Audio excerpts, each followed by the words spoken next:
So we are live once again here at Money Moves. Wendy, welcome back. Hello, hello. How are you doing today? Awesome. Feeling better. I know you sound a lot Finally. better too. That's awesome. I'm glad you're not battling with that crud anymore. So that's Yes. good. That's good. I sound like Wendy again. That's right. She's back, ladies and gentlemen. So here we are, Black Swan Money Moves with Jon C and Wendy Lee, and today we're talking about money moves for married couples. So if you know somebody who's in the process of getting married, I guess that'd be called engaged, right? Yeah. The process. In the process, if they're engaged or thinking about becoming engaged, or maybe newly married, already crossed that line. And we all know that the number one challenge in marriages is finances. And so we're going to talk about that today. So reach out to them, get them plugged in, blackswanmoney.com. We're going to get started here in just a few short seconds.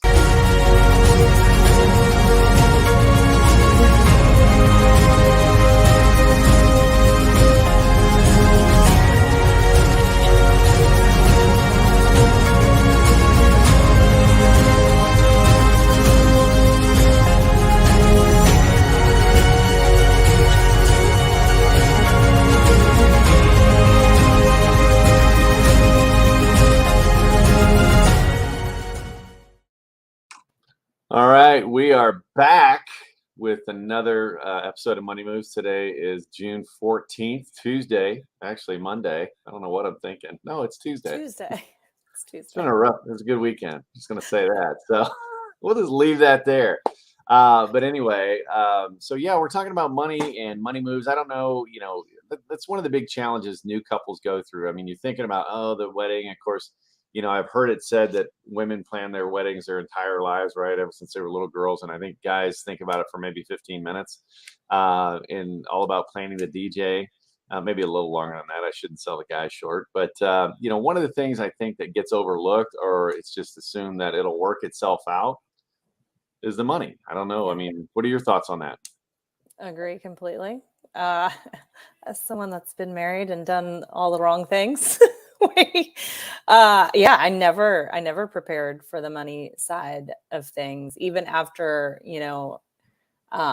having a ton of struggles in my first marriage with money. We were young, didn't know what the heck we were doing. Right. Yeah. And, it's definitely something that has the potential to cause a lot of issues. And I was like an avoider. Like I didn't want to talk about it. And that's not good, like lessons learned, right? But I was an avoider. I didn't want to talk about it. I wanted to just handle it myself. You think about it, that's what, we're back in the day, right? Don't talk about religion, don't talk about money, and don't talk about politics. Of course, the politics thing is out the window now. So why can't the money thing be out the window too? So we're going to talk about that, right? Yeah. That's one of the big factors. And, the number one challenge in marriages is the financial side. That's the number one stressor of marriages. That's the number one thing that causes some major issues in a relationship or things like that. And it's all about the money. And I think that it's, through communication and some proper planning and stuff like that, it can be, minimized or eliminated altogether. So, one of the things that, kind of looking back, I know when I first got married, we had what do they call it? Pre-marriage counselor. Our church that we were going to at the time made us go through that. And part of that discussion was money, but it was really, really light, but at least we brought it up. So, I mean, that's one of the things I think, to use a biblical term, is to make sure from a money standpoint that you're equally yoked. You kind of got the same goals. I mean, wouldn't you think so, Wendy? Yeah, I agree. I think that, I know from my marriage, there was a lot of pain points around that, and on completely different pages. And so had that been a clear discussion in the beginning, I think things could have been easier in that lane. Yeah. And it's not just like what to do with your money necessarily, but about your money personality, like how are you a spender? Are you a saver? Are you an avoider? Like what kind of money personality do you have? What are your goals associated with the money? Right. And who's going to be in charge of what, right? Like that division of responsibilities, I think is huge. These are all areas that I've failed. Well, that's how you learn, right? You fail forward, right? You fail forward. This is how you learn in everything, especially money. So, but then I was the one, like the control, like I make it, I'll manage it, I'll deal with it all, and then there's just like this huge, the great divide of like, who's doing what. So I think it's like you said, it's one of the top reasons for divorce, and there's a reason, right? And it's money's a touchy subject, and it's an intimate subject, right? But we don't treat it that way. And so yeah, I think it's all of those things, the goals, the division of responsibility. Anything else you can think of? Yeah, well, no, I think kind of a lot of those. So that's a lot there. So let's kind of break it down a little bit. So, you look at and you made a comment. And I think the number one is, what is your money personality? So kind of the first thing, if you're taking notes on this, folks, write down that. What is your personality, money personality, and what is your soon-to-be spouse's money personality? Are they a spender? Are they a saver? Do they avoid it or whatever? Or do they even think about it? Some people, depending on what their background is, they may have just, I don't want to say been entitled by their parents or whatever. So they just, oh yeah, I got checks. I can keep writing it, right? I got my ATM card. It keeps working. So, so they don't really have any kind of budgeting plan or anything like that. And there's a lady I follow on Twitter, and she gives financial advice too. And there was somebody, a young lady had written in and said, her new spouse, it's creating some serious issues. They're less than a year into their marriage, and he just spends. He doesn't think about it, think twice about it or whatever, kind of lives for today. And she's a big planner, and and that's typically how the relationship is in a traditional setting. But you look at that, it's like that's going to create severe tensions and then resentments and everything else. And then when problems blow up, it can create divorce. So I think number one is, first of all, find out who you are from a money perspective, and find out who your spouse or potential spouse is. Okay. And then I think number two is, have a conversation about it. What are your expectations? And it's okay to set expectations on monetary system. I mean, this is your financial future, and that's going to help you decide, okay, are we going to keep our money separate, or are we going to bring it together? Right. And that's always a big conversation. And just because you're assuming one thing doesn't mean that your soon-to-be spouse is assuming the very same thing. And so, that can create problems too, right? Yep, absolutely. And apologize in advance. I have people doing work next door, and it's really loud. Construction. So if you hear the banging and the drilling, sorry. But yeah, I think, not making the assumptions, that's a huge point. And, you talk about, when we're meeting with clients, I love, like, you're like, hey, when you set up your spending plan, like, make it a date night, right? I think there can be so much tension around money, but if you get off on the right foot and you plan from the beginning, hey, here's how we're going to handle this. And I think it's crucial to create like a monthly meeting that you get together and you discuss things, and that that there's full transparency too. I know that I didn't have this full transparency, and that also, like, so many people that we talk to that are couples, like I've noticed, like, they don't, either I don't want my spouse on this call because I don't want them to know right what I got going on, or when they are on the call together, I don't know, ask him, ask her, like, I don't like, so many people are not on the same page. Right. That's not my department. I don't know about that. Yeah. And it's not just for the relationship too, but there's so many other factors. Like, what if something happens to one of you? Well, and you're right. You see that a lot in older couples. One spouse passes away, and then the other one's like, I have no idea what's even out there, and that creates huge problems too. Plus, the other one, feels less empowered in the relationship. It's almost, not that it would be used, I guess it could be in some negative senses, used as kind of a power play in a relationship.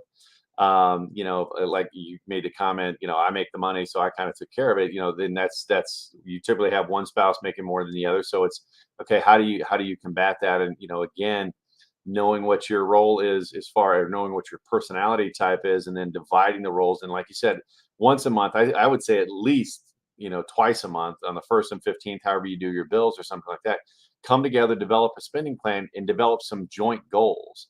Because if you've got goals set and they've got goals set, it's not going to work out.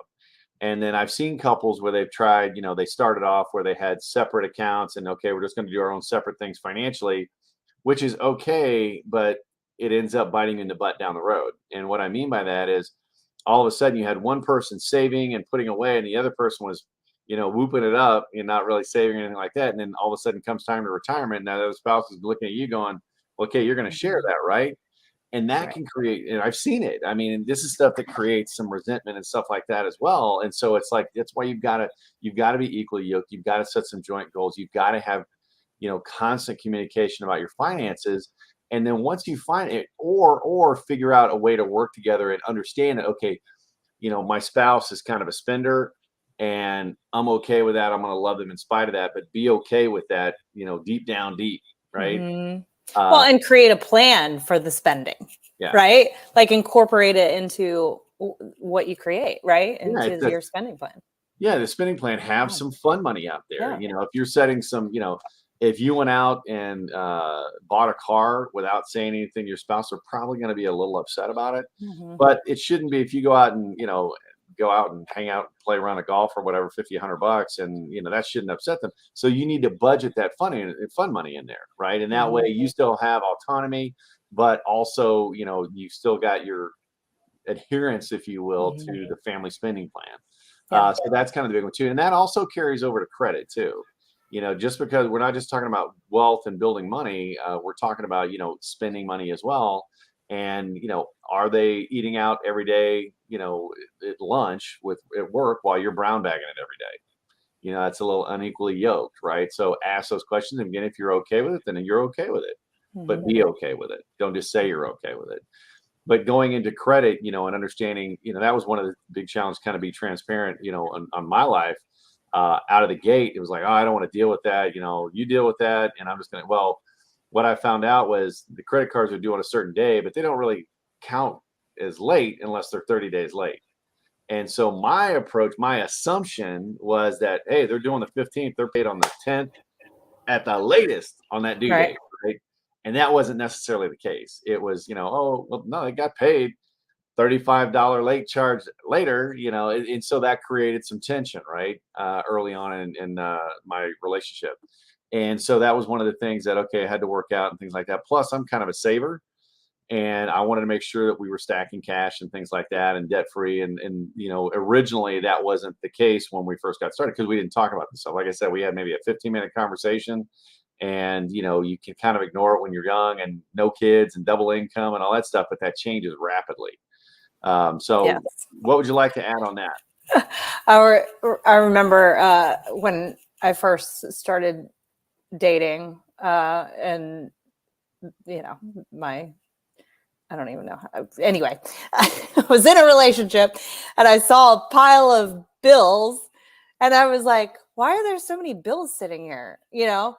And the comment was, Were they I all don't really single? open them.